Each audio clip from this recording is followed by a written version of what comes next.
Hello, welcome back to our Postmates. How you doing? Hope you're fine. A very quick one. So this young lady, she sent me a text message on WhatsApp, and this is what it was. So she said she's friends with a certain guy, and then she realized that the guy was interested in her, but he was not initiating conversation. So she took the initiative and started a conversation between the both of them, and according to her, it was going well. Then all of a sudden, the guy stopped communicating. He wouldn't pick her calls. When she texted him, he wouldn't reply back. Then she decided to stop bothering. Then when she stopped, the guy initiated communication again, and so she also got interested. And she started, engaging him and all that. Then after a while, the guy stopped engaging in the engagement, and she was the one who was always communicating. She was the one who was always doing the calling, always doing the checking up on the guy and all that. And she wasn't bothered about it because she wanted the relationship. Then, according to what she said, after some time, the guy stopped picking her call. And then sometime when he picked, that kind of calls when someone that has actually dropped the call on you. She said that's what she started experiencing with the guy. So the guy would pick the call and then drop it. And then she said every morning she'd call, in the afternoon she'd call, in the evening, just to find out how he was doing, checking up on him and all that. Then one day the guy sent her a message and said, he typed her name and said, "Stop disturbing me, know your limits, know your boundaries, know when to quit." And she was like, "What does it mean if a guy tells you that?" And she's saying that to her, she thinks, the guy is a graduate or he's in university or whatever, and so she thinks, and so she asked me, is that how graduate people behave? Well, so this is the answer I gave it. When somebody tells you to know your limits, that's exactly what they're telling you. Know your limits.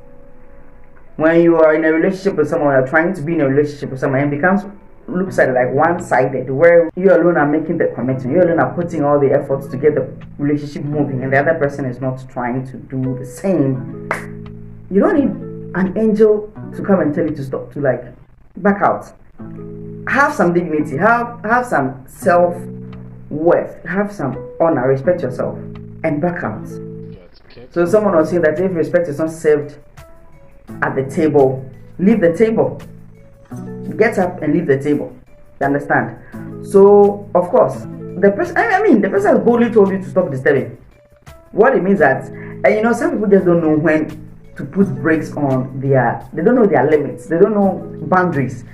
It can get really excessive when you're constantly calling people, constantly checking up on them, constantly. Let people miss you small.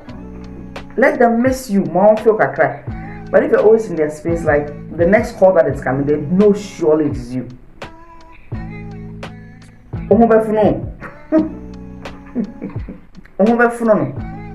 Normal. Some point, let people begin to miss you. When they miss you, they will call you. They will initiate conversation. That's how it is. But if you're always throwing yourself at people, and you're always throwing yourself at people, wanting them to know that you are there, you care so much, it's kind of borders on desperation, kind of borders on insecurities, And so let people miss you small. So I told her, stop calling him. Stop trying to check up on him. He's not a small boy. If he's fine, he's fine. He knows he's fine. Stop trying to check up on the person. Stop trying to be all nice and comfy and in their space just to prove love. Nobody really cares at some point too. I beg. So let them, if at any point in time you are putting in too much effort, give them space. If they demand for the space, give it to them. Also have your friend don't jane fre. Also tatam don't jane tatai.